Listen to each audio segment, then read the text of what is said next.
नमस्ते, सलाम, सत श्री अकाल और नवरात्रों की बधाई के साथ आप सभी को जय माता दी। मैं हूं स्वरांजलि सहगल अरोड़ा और आज आप सभी के सामने मैं पेश करने जा रही हूं एक बहुत ही इंटरेस्टिंग शो जिसका नाम है संडे के फंडे विद डॉक्टर M.K. सहगल। तो आज डॉक्टर सहगल से आप सभी की तरफ से मेरा ये सवाल है कि आज के इस युग में हर व्यक्ति परेशान है, अपने अंदर ही अंदर एक युद्ध लड़ रहा है। तो हमें एक अच्छा इंसान होने के नाते उस व्यक्ति के मन के भावों को किस तरीके से, किस प्रकार से जानना चाहिए और उस इंसान के लिए हमें क्या करना चाहिए। तो आइए सुनते हैं डॉक्टर सहगल का क्या विचार है इस सवाल पर। नमस्कार देवियों व सज्जनों, आज के इस संडे के फंडे कार्यक्रम में आपका स्वागत है। बचपन में हमने अपने बुजुर्गों से सुना था किसी के माथे पर थोड़ा लिखा होता है कि उसके अंदर क्या चल रहा है या उसकी समस्या क्या है। अभी हाल ही में कुछ दिन पहले मैं अपने ड्राइवर के साथ चंडीगढ़ की तरफ जा रहा था। तो मैं अपने लैपटॉप पे काम कर रहा था पीछे बैठे हुए, और मेरा ड्राइवर बार बार हॉर्न बजा रहा था। उसको पता है जबकि कि मुझे इससे काफ़ी एलर्जी है कि बार बार हॉर्न नहीं बजाना, लेकिन जब मैंने देखा गौर से ऊपर करके आंखें कि ये ऐसे बार बार हॉर्न क्यों बजा रहा है, तो पता लगा कि अगले वाली गाड़ी वाला पर्सन बहुत ही स्लो चला रहा है और वो उसको रास्ता भी नहीं दे रहा और मेरा ड्राइवर इरिटेट हो रहा है। तो मैंने अपने ड्राइवर को कहा कि जाते हुए कि कोई बात नहीं, अभी रास्ता मिल जाएगा। लेकिन उसने कहा सर देख लो, रास्ता नहीं दे रहा, इतनी देर से मेरा पेशेंस ख़राब हो गया है, अब मैं भी क्या करूं। तो मैंने उसको कहा शायद हो सकता है ये दिव्यांग हो, फिजिकली चैलेंज हो, थोड़ी देर इंतज़ार करो, आराम से चल लेना, कोई बात नहीं। तो उसके बाद 1-1.5 किलोमीटर के बाद उस गाड़ी ने बाएं हाथ लेफ़्ट साइड में एक ढाबे की तरफ मोड़ लिया। तो मैंने भी अपने ड्राइवर को कहा अच्छा आप भी रोक लो, जरा चाय वगैरह पी लेते हैं। तो मेरे ड्राइवर ने भी ऐसे ही कहा। तो वो पर्सन गाड़ी में से उतरता हुआ भाग रहा था, तेज़ी से चल रहा था चाय नाश्ता वगैरह करने के लिए। तो मेरा ड्राइवर कहता कि सर देख लो, दिव्यांग है ये, लग तो नहीं रहा कहीं से। तो मैंने कहा तेरे इसकी परीक्षा हम बाद में लेंगे, चलो पहले चाय वगैरह पी लेते, आप थोड़ा बैठो यहाँ पे। तो मैं उसको ऑब्ज़र्व कर रहा था क्योंकि मैं जानना चाहता था कि कुछ ना कुछ कारण तो होगा। जैसे संसार में, समाज में हर आदमी के अंदर क्या क्या चल रहा है उसको हम जानते तो नहीं है, उसको समझते तो नहीं है। हर व्यक्ति अपना अपना जंग लड़ रहा है, युद्ध लड़ रहा है जो दिखती नहीं है।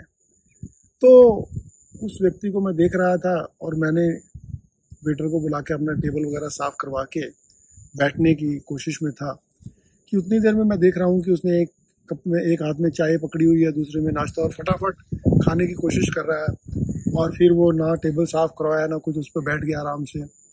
और मैं वहाँ टेबल साफ़ करवा के बैठा और चाय व नाश्ते की इंतज़ार कर रहा था। तो फिर देखा जैसे इंडियन मोड में आजकल सब लोग चल रहे हैं, तो उसने कानों पे मोबाइल लगाया हुआ और साथ में नाश्ता और चाय चल रही है। तो मैंने उससे 2 टेबल दूर था, तो मैं ऑब्ज़र्व कर रहा था कि हो सकता है कि कुछ ना कुछ समस्या है इसकी। ऐसा लगता है कि कुछ आर्थिक समस्या है या कोरोना की वजह से इसने कोई अपना रिश्तेदार खोया है। तो ये काफ़ी टेंस लग रहा है।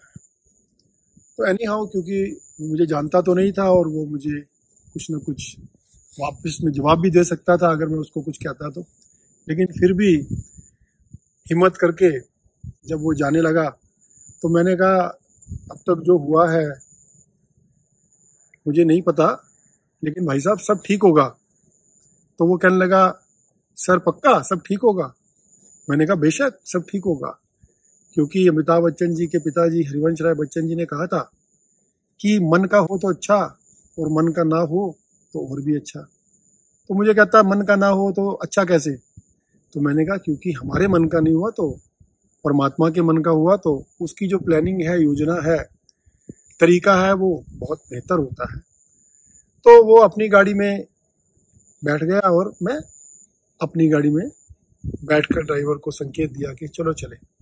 तो मैंने देखा कि चलते हुए भी उसकी जो स्पीड थी और उसका जो तरीका था, उसके जो भाव थे, वो पहले से काफ़ी बेहतर थे। और फिर मैंने देखा कि गाड़ी भी उसने काफ़ी तेज़ी के साथ चलाई। और फिर मेरा ड्राइवर कहने लगा, अब क्या हुआ इसे साहब?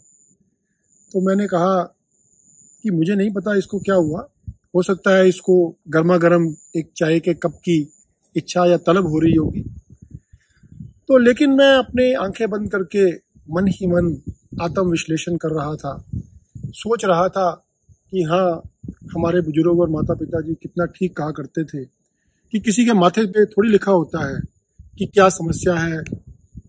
हर व्यक्ति के माथे पे कोई ना कोई लेबल तो नहीं लगा हुआ, लेकिन लेबल लगा भी हुआ है। एक ऐसा लेवल है जिसे हमें समझने की जरूरत है, परखने की जरूरत है, धैर्यवान होने की जरूरत है, सहानुभूति की जरूरत है। क्या पता कोई व्यक्ति अपने या अपने शुभचिंतकों के स्वास्थ्य की वजह से, उनकी बीमारी की वजह से परेशान हो। क्या पता किसी के घर में लेफ्ट राइट में किसी की डेथ हुई हो। क्या पता किसी की नौकरी खो गई हो, आर्थिक स्थिति खराब हुई हो, कोई तलाक का केस लड़ रहा हो, और जाने अनजाने कितनी ही समस्याएं घेरे पड़ी हैं। और हम ऊपर से ये दिखाने की कोशिश करते हैं कि हम देखो कितने मजे में है, कितने आनंद में है, लेकिन जब हम भीड़ में चलते हैं या सड़क पर ऐसे ऐसे हादसों को देखते हैं तो हम कार पे जो लिखे हुए लेवल्स हैं शायद उनको भी नहीं पढ़ना चाहते। तो जो अदृश्य लेवल हैं जो माथे पे लगे हुए हैं उनको समझने की तो हम कोशिश कर ही नहीं रहे। तो आज इस संडे के फंडे कार्यक्रम के मैसेज जो मैं ये देना चाहता हूँ वो यही कहना चाहता हूँ कि हर एक व्यक्ति अपनी अपनी जंग लड़ रहा है। हमें कृपा करके आत्म विश्लेषण तो करना ही चाहिए, लेकिन दूसरों को समझने परखने की भी कोशिश करनी चाहिए और ये देखना चाहिए कि वो किस परेशानी की वजह से ऐसा कर रहा है, ना कि हम ओवर रिएक्ट करें और तेज तेज हॉर्न बजाकर या उससे लड़ झगड़ के उसकी समस्या को और आगे बढ़ाएं। तो हमें सहानुभूति और धैर्यवान का पग नहीं छोड़ना चाहिए और अपने जो सीनियर्स और बुजुर्गों ने जो हमें रास्ता दिखाया है, एक क्षमा का और एक और ज्यादा सब्र का, उसका पालन करना चाहिए। नमस्कार, धन्यवाद।